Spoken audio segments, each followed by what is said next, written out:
Uncle, എനിക്കൊരു വാക്ക് തരണം. ഇനിയും വാക്കോ? എന്തിന്? സത്യങ്ങളെല്ലാം ഞാൻ അറിഞ്ഞു എന്ന് അച്ഛനും മീനൂട്ടിയും സിദ്ധുവേട്ടനും അറിയാൻ പാടില്ല. ഞാനും അത് ഒരിക്കലും അറിഞ്ഞതായി ഭാവിക്കില്ല. അവളുടെ കരത്തിൽ മുറുക്കെ പിടിച്ചുകൊണ്ട് അയാൾ അവൾക്ക് വാക്ക് കൊടുത്തു. എൻ്റെ കുഞ്ഞിന് അങ്കിളിനെ വിശ്വസിക്കാം. നിറഞ്ഞൊഴുകുന്ന അവളുടെ കണ്ണുകളെ അയാൾ അരുമയോടെ തുടച്ചു കൊടുത്തു. പിറ്റേ ദിവസം 10 മണി കഴിഞ്ഞാണ് മിത്രയെ റൂമിലേക്ക് മാറ്റിയത്. അപ്പോഴേക്കും കരഞ്ഞു തളർന്ന് മീനു ഒരു വിധമായി കഴിഞ്ഞിരുന്നു. നീ വെറും ഒരു സ്റ്റുഡൻറ്റ് മാത്രമല്ലേ മോളെ? എന്തിനാ ആവശ്യമില്ലാത്ത ഏടാകൂടങ്ങളിലൊക്കെ ചെന്ന് ചാടാൻ പോയത്? അയാളുടെ കൈകൊണ്ട് എന്തെങ്കിലും സംഭവിച്ചു പോയിരുന്നെങ്കിലോ? അച്ഛൻ്റെ കുട്ടി ഇനി ഒന്നിലേക്കും ഇറങ്ങി പുറപ്പെടരുത് കേട്ടോ. മിത്രയുടെ അരികിലിരുന്ന് മുടിയിലൂടെ വിരലോടിക്കവേ അനന്തപത്മനാഭൻ പറഞ്ഞു. അടുത്തു തന്നെ സിദ്ധാർത്ഥം നിൽക്കുന്നുണ്ട്. അവൾ അച്ഛന് മറുപടി കൊടുക്കാതെ സിദ്ധുവിനെ നോക്കി. അവനും അവൾക്കടുത്തായി വന്നിരുന്നു. സങ്കടപ്പെടണ്ട, കഴിഞ്ഞത് കഴിഞ്ഞു. ഇനിയുള്ള സമയം പഠനത്തിൽ മാത്രം ശ്രദ്ധിക്കുക. കുറച്ച് മാസം കൂടി കഴിഞ്ഞാൽ എക്സാം നടക്കാൻ പോവുകയല്ലേ. അത് കഴിഞ്ഞിട്ട് നമുക്ക് ബാക്കി കാര്യങ്ങളെക്കുറിച്ച് ചിന്തിക്കാം. അവളുടെ കവിളിൽ ഒന്ന് തടവി അവൻ. എനിക്ക് സിവിൽ സർവീസ് പരീക്ഷ എഴുതണം. ഒരു IPS കാര്യമാവണം. ഞാനത് തീരുമാനിച്ചു കഴിഞ്ഞു. അത് കേട്ടതും സിദ്ധു ഒന്ന് അമ്പരന്ന് പോയി. അവൻ അച്ഛനെയും അമ്മയെയും നോക്കി. അവരുടെ മുഖത്തും പരിഭ്രമമാണ്. പപ്പേട്ട, ഇവൾ എന്തൊക്കെയായി പറയുന്നത്? നിന്നെ ഇനി ഒരു ജോലിക്കും വിടുന്നില്ല. പഠിപ്പ് കഴിഞ്ഞാൽ വല്ല കോഴ്സും എടുത്ത് ടെക്സ്റ്റൈൽസിൽ കയറിക്കോ. അല്ലെങ്കിൽ ജോലിക്കൊന്നും പോകാതെ വെറുതെ വീട്ടിലിരുന്നോ. അല്ലാതെ പോലീസാവാൻ നിന്നെ ഞാൻ ഒരിക്കലും വിടില്ല. അവൾ മീനുവിൻ്റെ മുഖത്തേക്ക് നോക്കിക്കിടന്നു. ഞാൻ എൻ്റെ തീരുമാനം പറഞ്ഞു. നിങ്ങൾക്ക് അംഗീകരിക്കാമെങ്കിൽ അംഗീകരിക്കാം, അല്ലെങ്കിൽ വിട്ടേക്ക്. മിത്രയുടെ സംസാര രീതി മറ്റു 3 പേരെയും ചിന്താകുഴപ്പത്തിലാക്കി. അവൾ ഒരു കാര്യം തീരുമാനിച്ചാൽ വാശി പിടിച്ചിട്ടായാലും അത് നേടിയെടുക്കുന്നവളാണ്.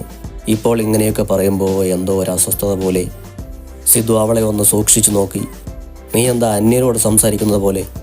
അവൻ്റെ ചോദ്യം അവളുടെ കണ്ണുകളിൽ ഒരു പിടച്ചിലുണ്ടാക്കി. എൻ്റെ ഏറ്റവും വലിയ ആഗ്രഹമാണ് ഇപ്പോഴിത്. അതുകൊണ്ട് പറഞ്ഞെന്നേയുള്ളൂ. മോള് സങ്കടപ്പെടണ്ട. എക്സാം കഴിയാൻ ഇനിയും 3-4 മാസങ്ങൾ കിടക്കുകയല്ലേ. അപ്പോഴേക്കും നമുക്കൊരു തീരുമാനമെടുക്കാം. അതിന് മറുപടിയായി അവൾ പതിയെ ഒന്ന് മൂളി. എന്നാൽ പിന്നെ നമുക്ക് ഇറങ്ങാം സിദ്ധു. ഇവിടെ മീനൂട്ടി ഉണ്ടല്ലോ. എന്തെങ്കിലും ആവശ്യം വരുമ്പോൾ നമ്മളെ വിളിച്ചാൽ മതി. അച്ഛനും സിദ്ധുവേട്ടനും യാത്ര പറഞ്ഞു പോകുന്നത് അവൾ നോക്കിക്കിടന്നു. എന്തിനെന്നറിയാതെ കണ്ണുകൾ നിറഞ്ഞു തുളുമ്പി. അവർ പോയതും മീനൂട്ടി ഡോർ അടച്ച് ലോക്ക് ചെയ്തു. മീനൂട്ടി, എനിക്കൊന്ന് ഉറങ്ങണം. കുറച്ചു നേരത്തേക്ക് എന്നെ വിളിക്കണ്ടാട്ടോ. ഡോർ അടച്ച് തിരികെ വന്ന മീനുവിനോടായി മിത്ര പറഞ്ഞു. അവളെ ബുദ്ധിമുട്ടിക്കണ്ടെന്ന് വിചാരിച്ച മീനുവും ബൈസ്റ്റാൻഡർ ബെഡിലേക്ക് ചാഞ്ഞു. 11 മണിക്ക് ഉറങ്ങാൻ തുടങ്ങിയ മിത്ര 1 മണി കഴിഞ്ഞിട്ടും ഉണർന്നിരുന്നില്ല. ഇതിനുള്ളിൽ നഴ്സന്മാർ വന്ന് ഭക്ഷണശേഷം കഴിക്കാനുള്ള മെഡിസിൻ എടുത്ത് കൊടുത്തിട്ട് പോയി. 1:30 കഴിഞ്ഞപ്പോൾ ഇനിയും മിത്രയെ ഇങ്ങനെ കിടത്തുന്നത് ശരിയല്ലെന്ന് മീനുവിന് തോന്നി. അവർ അവളെ വിളിക്കാനായി ബെഡിൽ നിന്നും എഴുന്നേറ്റപ്പോഴാണ് ഡോറിൽ മുട്ടുന്ന ശബ്ദം കേട്ടത്. ആരായിരിക്കുമെന്ന ചിന്തയോടെ മീനു പോയി ഡോർ തുറന്നു. മുന്നിൽ ആജാന ബാഹുവായ ഒരാൾ. മീനുവിന് ആളെ മനസ്സിലായില്ല. ആരാ? മീനു അയാളോട് തിരക്കി. ഞാൻ പ്രൊഫസർ ആനന്ദ് ഗംഗാധർ, അഗ്നിമിത്രയുടെ അധ്യാപകനാണ്. എനിക്കൊന്ന് ആ കുട്ടിയെ കാണാൻ പറ്റുമോ? മിത്രയ്ക്ക് എന്തോ അപകടം നടന്നു എന്നല്ലാതെ യഥാർത്ഥത്തിൽ നടന്ന കാര്യങ്ങളൊന്നും മീനുവിന് അറിയില്ല. വരൂ, മോൾ ഉറങ്ങാണ്, ഞാൻ വിളിക്കാം. മീനുവിന് പിന്നാലെ ആനന്ദ് ഗംഗാധർ അകത്തേക്ക് ചെന്നു. മോളെ മിത്രേ, എഴുന്നേൽക്ക്, ദേ നിന്റെ സാർ വന്നിരിക്കുന്നു. മീനു 2-3 തവണ തട്ടി വിളിച്ചതിന് ശേഷമാണ് മിത്ര കണ്ണു തുറന്നത്. ഉറക്കത്തിൽ നിന്നും പെട്ടെന്ന് കണ്ണു തുറന്നതുകൊണ്ടാകാം മുന്നിലാകെ കൂടെ ഒരു മൂടൽ അനുഭവപ്പെട്ടു അവൾക്ക്. അല്പസമയം എടുത്തു കണ്ണിന് മുന്നിലെ കാഴ്ചകൾ തെളിയാൻ. കൺമുന്നിൽ ആനന്ദ് ഗംഗാധറിനെ കണ്ടതും മിത്ര പെട്ടെന്ന് മിഴികൾ പിൻവലിച്ചു. അടുത്ത് കിടക്കുന്ന കസേര ബെഡിനടുത്തേക്ക് വലിച്ചിട്ട് അതിലിരുന്നു ആനന്ദ്. അഗ്നിമിത്ര, അയാൾ പതിയെ വിളിച്ചു. ആ വിളി കേട്ടിട്ടും അവൾ ആ മുഖത്തേക്ക് നോക്കാൻ തയ്യാറായില്ല. തനിക്ക് ജന്മം നൽകിയ മനുഷ്യനാണ് മുന്നിലിരിക്കുന്നത്. ഈ നിമിഷം വരെ ആ മനുഷ്യൻ അറിയില്ല താൻ ആരാണെന്ന്. എന്നാൽ ആ സത്യം അധികം വൈകാതെ അറിയുക തന്നെ ചെയ്യും. അങ്ങനെയൊരു സമയത്തെ താൻ എങ്ങനെ നേരിടും എന്നാണ് മിത്ര അപ്പോൾ ചിന്തിച്ചത്. അഗ്നിമിത്ര, ഞാൻ ഏൽപ്പിച്ച ജോലി ബാക്കിയാണെങ്കിലും നീ ഇപ്പോൾ ചെയ്ത സഹായം ഞാൻ ജീവിതത്തിൽ ഒരിക്കലും മറക്കില്ല കുഞ്ഞെ. ഹരി, അവൻ എനിക്ക് അനിയനെ പോലെയായിരുന്നു. അനിയനെ പോലെ എന്നല്ല, അനിയൻ തന്നെയായിരുന്നു. പിന്നിൽ നിന്നും ചതിച്ചത് ഞാൻ അറിഞ്ഞില്ല. എൻ്റെ ജീവിതം തന്നെ അവൻ ഇല്ലാതാക്കി. അവന് പരമാവധി ശിക്ഷ കിട്ടാൻ വേണ്ടി കേസുമായി ഏതറ്റം വരെയും ഞാൻ പോകും. അവൻ മിത്രയെ കൊല്ലാൻ ശ്രമിച്ചല്ലേ? പിടിക്കപ്പെട്ടു എന്ന് മനസ്സിലായപ്പോൾ എതിരാളിയെ തളർത്തുക, ഇല്ലാതാക്കുക, അതാണ് അവൻ ചെയ്തത്. ഇനി എത്ര കൊലപാതകം ചെയ്താലും ശിക്ഷ ഒന്നു തന്നെയല്ലേ എന്നവൻ ചിന്തിച്ചു കാണും. അയാൾ പറയുന്നതിനൊന്നും അവൾ മറുപടി പറഞ്ഞില്ല. അയാളുടെ മുഖത്തേക്ക് നോക്കിയതുമില്ല. ഞാൻ ഡോക്ടറെ കണ്ട് സംസാരിച്ചിരുന്നു. ഭയപ്പെടാൻ ഒന്നുമില്ലെന്നാണ് ഡോക്ടർ പറഞ്ഞത്. നാളെ ഡിസ്ചാർജ് ചെയ്യാമെന്ന് പറഞ്ഞിട്ടുണ്ട്. മറ്റന്നാൾ മുതൽ താൻ കോളേജിൽ വരണം. ഇപ്പോൾ തന്നെ ക്ലാസ് ഒരുപാട് മിസ്സിംഗ് ആണ്. എത്രയും പെട്ടെന്ന് കണ്ടിന്യൂ ചെയ്യുക. ദീപിക ഹരിയുടെ മകളാണല്ലേ? ഞങ്ങളുടെ ലക്ഷ്മിയിൽ അവന് പിറന്ന മകൾ. എന്നാലും ആ പാവത്തെ കൊന്നുകളയാൻ തോന്നിയല്ലോ അവന്. എന്നിട്ട് എത്ര സമർത്ഥമായാണ് അവൻ ആ കുറ്റം എൻ്റെ തലയിലേക്ക് വച്ചു തരാൻ ശ്രമിച്ചത്. പോലീസിന് പോലും കണ്ടുപിടിക്കാൻ കഴിയാത്ത കാര്യങ്ങളാണ് അഗ്നിമിത്ര സാധിച്ചെടുത്തത്. അതിൻ്റെ നന്ദി വെറും വാക്കിൽ ഒതുക്കാൻ കഴിയില്ല എനിക്ക്. അതുകൊണ്ട് തന്നെ നിനക്ക് തരാൻ ഒരു സമ്മാനം ഞാൻ കൊണ്ടുവന്നിട്ടുണ്ട്. നിരസിക്കരുത്, അപേക്ഷയാണ്. സമ്മാനം തന്നുവിട്ടത് എൻ്റെ അച്ഛനാണ് കേട്ടോ. ഇതെൻ്റെ ചുണക്കുട്ടിക്ക് കൊടുക്കണമെന്നാണ് എന്നോട് പറഞ്ഞിരിക്കുന്നത്. അയാൾ കയ്യിലെ ബാഗിൽ നിന്നും ഒരു ബോക്സ് എടുത്ത് അവൾക്ക് നേരെ നീട്ടി. അവൾ പതിയെ എഴുന്നേറ്റ് ഹെഡ് റെസ്റ്റിലേക്ക് ചാരിയിരുന്നു.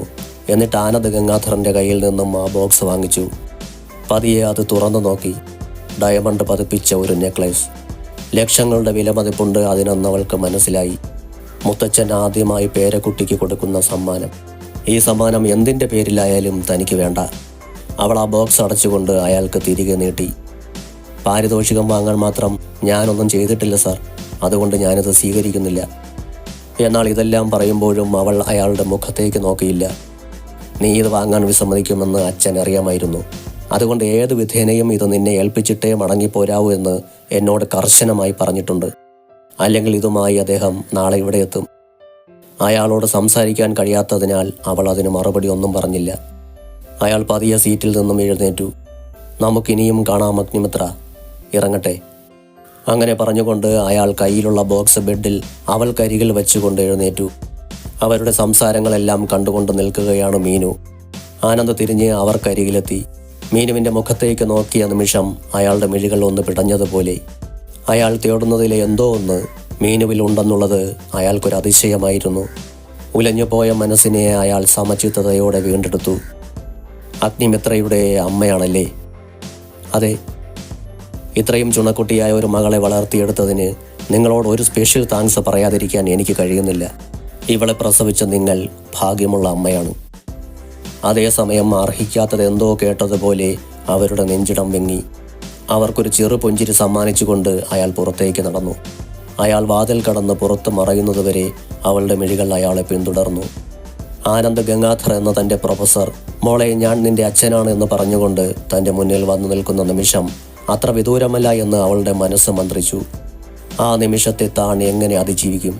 പെട്ടെന്നൊരു നാൾ ഒരുവൻ കയറി വന്ന് ഞാനാണ് നിന്റെ അച്ഛൻ എന്ന് പറയുമ്പോൾ സത്യം അതാണെങ്കിൽ പോലും സമ്മതിച്ചു കൊടുക്കാൻ കഴിയുമോ തനിക്ക്? എൻ്റെ അച്ഛൻ അനന്ത പത്മനാഭനാണ്. അമ്മ മീനാക്ഷി എന്ന എൻ്റെ മീനൂട്ടിയും. അവരല്ല തൻ്റെ യഥാർത്ഥ മാതാപിതാക്കളെന്ന് തോന്നുന്ന രീതിയിൽ അവർ ഒരിക്കലും ഇതുവരെ തന്നോട് പെരുമാറിയിട്ടില്ല. എന്ത് കരുതലോടെയാണ് സിദ്ധുവേട്ടൻ തന്നെ സ്നേഹിച്ചിട്ടുള്ളത്. അവർക്ക് 3 പേർക്കും അറിയാമല്ലോ ഞാൻ അവരുടെ സ്വന്തമല്ലെന്ന്. എന്നിട്ടും അവർ തന്നെ ഇത്രയും സ്നേഹിക്കുന്നുണ്ടെങ്കിൽ അവരുടെ ഹൃദയത്തിൽ താൻ ഉള്ളതുകൊണ്ടല്ലേ. ശ്രീരേഖ ചേച്ചിക്ക് ഭ്രാന്തെടുത്തതുപോലെയുള്ള പ്രണയമാണ് കിച്ചുവിനോടെന്ന് സിദ്ധുവേട്ടൻ അറിയാം. തൻ്റെ പ്രണയം സഫലമാക്കാൻ മുന്നിലുള്ള എതിരാളിയെ കൊല്ലാൻ പോലും മടിക്കാത്തവളാണ് ശ്രീരേഖ ചേച്ചി എന്ന് അറിയുന്നത് കൊണ്ടല്ലേ കിച്ചുവിനെ തന്നെ കല്യാണം കഴിച്ചു കൊടുക്കില്ലെന്ന് സിദ്ധുവേട്ടൻ വാശി പിടിക്കുന്നത്. അത് തന്നോടുള്ള സ്നേഹമല്ലേ? തനിക്കൊരാപത്തും പറ്റരുതെന്നുള്ള കരുതലല്ലേ? സ്വയം അറിയാതെ അവളുടെ കണ്ണുകൾ നിറഞ്ഞു. അവളെ തന്നെ ശ്രദ്ധിച്ചു നിന്ന മീനുവിൻ്റെ മിഴികൾ അവളുടെ കണ്ണിലെ നീർത്തിളക്കം കണ്ട് വല്ലാതെയായി. എന്താ മിത്ര, എന്തിനാ എൻ്റെ മോള് കരയുന്നത്? എവിടെയെങ്കിലും വേദനയുണ്ടോ? മീനു അവളുടെ അടുത്തിരുന്നു കൊണ്ട് കണ്ണീരോടെ ചോദിച്ചു. അവൾ പതിയെ കൈ ഉയർത്തി മീനുവിൻ്റെ കവളിൽ തൊട്ടു. മീനൂട്ടിക്ക് എപ്പോഴേലും ഞങ്ങൾ അമ്മയെന്ന് വിളിക്കാത്തതിൽ സങ്കടം തോന്നിയിട്ടുണ്ടോ? പ്രതീക്ഷിക്കാത്ത ചോദ്യം കേട്ടതും മീനുവിൻ്റെ കണ്ണുകൾ കൂർത്തു. മീനുവിൻ്റെ ദേഷ്യം ആസ്വദിച്ചുകൊണ്ട് അവൾ ചിരിച്ചു. പറ മീനൂട്ടി, ഞങ്ങൾ 2 പേരും അമ്മയെന്ന് വിളിക്കുന്നിടത്ത് മീനൂട്ടി എന്ന് വിളിക്കുമ്പോൾ വിഷമം തോന്നിയിട്ടില്ലേ?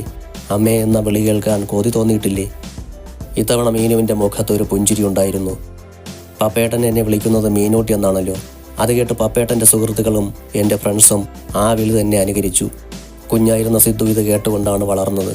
അതുകൊണ്ട് തന്നെ അവനും എന്നെ അങ്ങനെ തന്നെ വിളിച്ചു.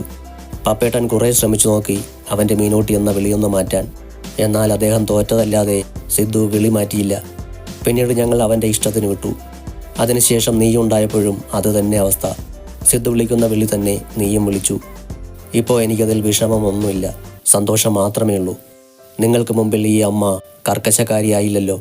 ഒരു കളിക്കൂട്ടുകാരിയെ പോലെ അല്ലായിരുന്നോ നിങ്ങൾക്ക് ഞാൻ? മീനുവിൻ്റെ കണ്ണിലെ ഈറൻ നനവ് കണ്ടതും അവളുടെ ഉള്ളിലും നോവുണർന്നു. എങ്കിൽ ഞാനിപ്പോൾ വിളിക്കട്ടെ? മീനു എന്ത് എന്ന അർത്ഥത്തിൽ മിത്രയുടെ മുഖത്തേക്ക് നോക്കി. അവൾ ഹെഡ് റെസ്റ്റിൽ ചാരിക്കിടന്നുകൊണ്ട് തന്നെ മീനുവിൻ്റെ ഇരു കൈതലങ്ങളും കൂട്ടിപ്പിടിച്ചു. എന്നിട്ട് അവരുടെ കണ്ണുകളിലേക്ക് നോക്കിക്കൊണ്ട് സ്നേഹത്തോടെ, അതിലേറെ അങ്ങനെ വിളിക്കാനുള്ള മോഹത്തോടെ അവൾ വിളിച്ചു, അമ്മേ. ഒരു നിമിഷം മീനു തറഞ്ഞിരുന്നു പോയി. മിത്ര പതിയെ ബെഡിൽ നിന്നും താഴേക്കിറങ്ങിക്കൊണ്ട് മീനുവിനെ കെട്ടിപ്പിടിച്ചു. അമ്മേ. ഒരു പൊട്ടിക്കരച്ചിലോടെ മീനു അവളെ നെഞ്ചോട് ചേർത്തു. മിത്രയ്ക്കും സങ്കടം നിറഞ്ഞ് നെഞ്ച് പൊട്ടുന്നുണ്ടായിരുന്നു.